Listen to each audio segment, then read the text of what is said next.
그날 이후 남편의 상사는 이유도 없이 자주 우리 집을 찾아왔습니다. 처음엔 단순히 일 얘기인 줄 알았죠. 그런데 시간이 지날수록 그 사람의 시선이 남편이 아닌 저를 향하고 있다는 걸 느꼈습니다. 그리고 저는 생활의 균형이 조금씩 무너지고 있었습니다. 안녕하세요. 저는 40대 초반의 여성입니다. 결혼한 지는 9년이 넘었고 남편은 작은 회사에서 4년째 일하고 있습니다. 저는 파트타임으로 일하며 집안 살림을 병행하고 있습니다. 저희 집은 서울 외곽의 오래된 빌라이고 특별할 것 없는 평범한 일상을 이어가고 있었습니다. 주중에는 각자 바쁘게 지내고 주말에는 장을 보고 집을 정리하는 소소한 루틴으로 시간을 보냈습니다. 처음 남편의 상사가 저희 집에 온 날은 비가 내리던 금요일 밤이었습니다. 그날 남편은 회사 근처에서 회식을 하고 있었습니다. 그런데 같이 있던 상사가 저희 집 근처까지 데려다 준다고 했고 남편은 잠깐 들러서 한 잔 더 하고 가자며 상사를 함께 데리고 왔습니다. 남편 말로는 평소 자신을 많이 챙겨주는 분이라 집에서도 한번 대접하고 싶었다고 했습니다. 남편의 상사는 처음 본 인상이 나쁘지 않았습니다. 예의 바르고 말투도 부드러웠고 오히려 제가 긴장을 풀 정도로 편하게 대해주었습니다. 남편은 분위기에 취해 웃음을 멈추지 않았고 술잔이 몇 번 오간 뒤에도 상사는 일정한 속도로만 마셨습니다. 시간은 빠르게 흘렀고 한두 시간쯤 지났을 때 남편의 상사는 이제 그만 가봐야겠다며 자리에서 일어났습니다. 그때까지만 해도 정말 아무 일도 아니었습니다. 남편은 우리 부장님 정말 괜찮지? 하며 웃었고 저 역시 예의 있는 분이시네 라고 대답했습니다. 그렇게 남편 상사의 첫 방문은 짧고 단정하게 끝났습니다. 하지만 그게 모든 시작이 될 줄은 몰랐습니다. 며칠 뒤 남편은 퇴근이 늦어질 것 같다며 저에게 연락을 해왔습니다.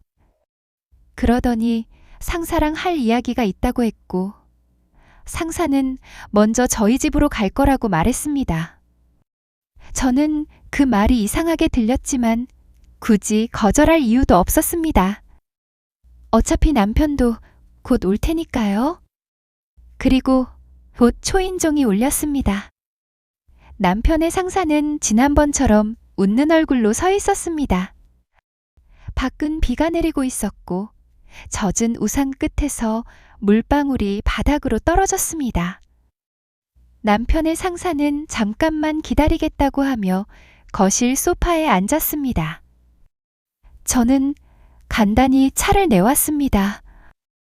대화는 대부분 남편 이야기였습니다. 업무 이야기로 시작했지만 시간이 지날수록 화제는 사적인 쪽으로 옮겨갔습니다. 남편의 습관이나 성격 같은 이야기를 자연스럽게 물었고 저는 불편했지만 대놓고 피할 수는 없었습니다.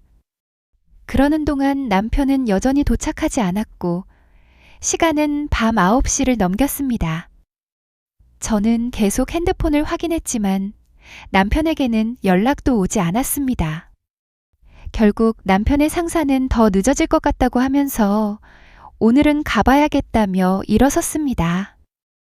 그리고 남편의 상사가 나가는 그 순간까지도 이상하게 심장이 빠르게 뛰었습니다. 그날 이후로 남편 상사의 방문은 점점 잦아졌습니다. 한 달에 한 번 만날까 말까 하던 만남이 일주일에 한 번으로 바뀌었고 때로는 아무 예고 없이 초인종이 울렸습니다. 그것도 남편이 없을 때 말이죠. 그걸 제가 남편에게 얘기하면 남편은 늘 같은 말로 상황을 설명했습니다. 업무 때문에 잠깐 들렀을 거야 라고요. 하지만 그 잠깐이란 시간은 점점 길어졌습니다. 그리고 남편의 상사가 아닌 한 사람으로서의 다른 시선이 느껴지면서 공기가 달라졌습니다. 그때부터 저는 초인종 소리만 들어도 어깨가 굳었습니다. 남편 상사의 방문은 이유가 분명하지 않았습니다. 회식이 있거나 남편과의 약속이 있는 것도 아니었습니다. 그저 퇴근길에 들렀다며 집 앞에 오는 일이 많아졌습니다. 저는 점점 더 불편해졌습니다. 상사는 늘 예의 바른 태도를 유지했지만 그의 시선은 종종 제 움직임에 머물렀습니다. 거실에서 물을 따르거나 부엌에서 설거지를 할 때면 시선이 느껴졌습니다. 처음엔 착각이라 생각했지만 시간이 갈수록 확신으로 바뀌었습니다. 저는 더 이상 남편에게 그 이야기를 하지 않았습니다.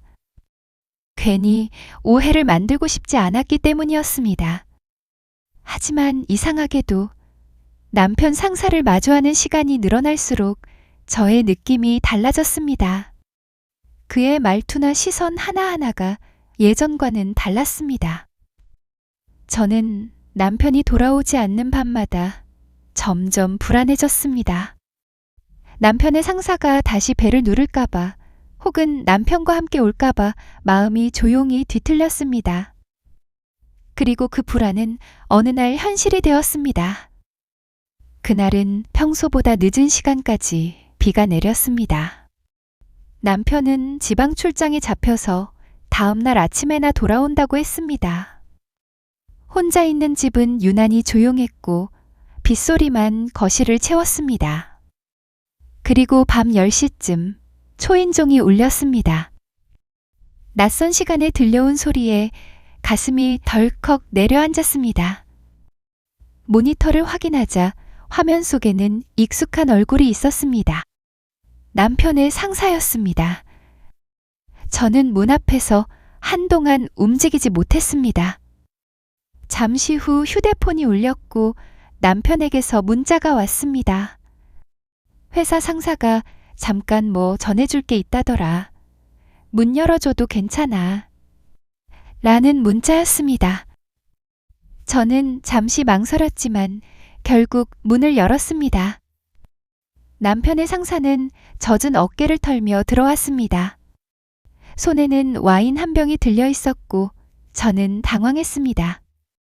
이게 뭐냐고 묻자 그는 남편에게는 말하지 말아달라며 잠깐 이야기 좀 나누고 싶다고 말했습니다. 저는 처음에는 안 될 것 같다고 얘기했지만 너무 간절하게 얘기하는 바람에 거절하기도 애매해졌습니다. 그러다 결국 저는 남편의 상사를 들여보내고 잔을 꺼내왔습니다. 그렇게 시간은 생각보다 빨리 흘렀습니다. 테이블 위의 와인은 절반 이상 마셨고 대화는 점점 개인적인 이야기로 바뀌었습니다. 그리고 저보고 혼자 있으면 무섭지 않아요? 라는 질문을 했는데 저는 그 말의 의도를 알 수 없었습니다. 공기는 점점 묘하게 변했습니다. 저는 자리에서 일어나 화장실로 향했습니다.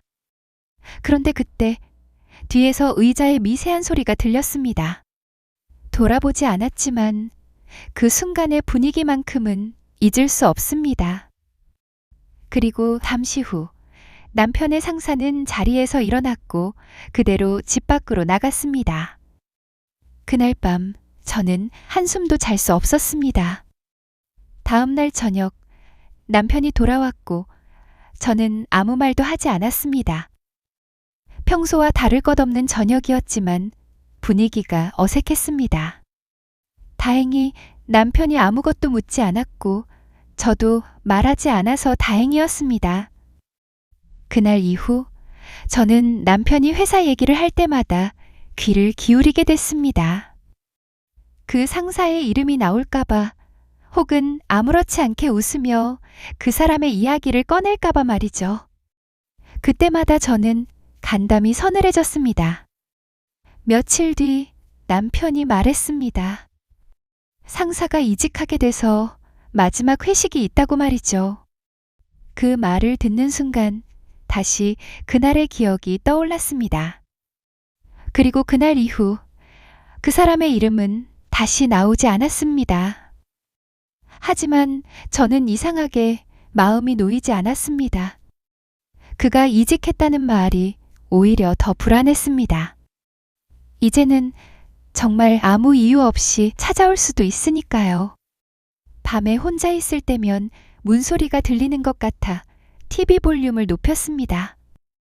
비가 내리면 그날의 초인종 소리가 다시 들리는 듯 했고, 어느새 저는 문 앞을 확인하고 있었습니다. 하지만 시간이 흐른 지금은 다행히도 그날의 불안과 긴장이 흐릿하게 남아있을 뿐입니다. 구독과 좋아요 부탁드립니다. 감사합니다.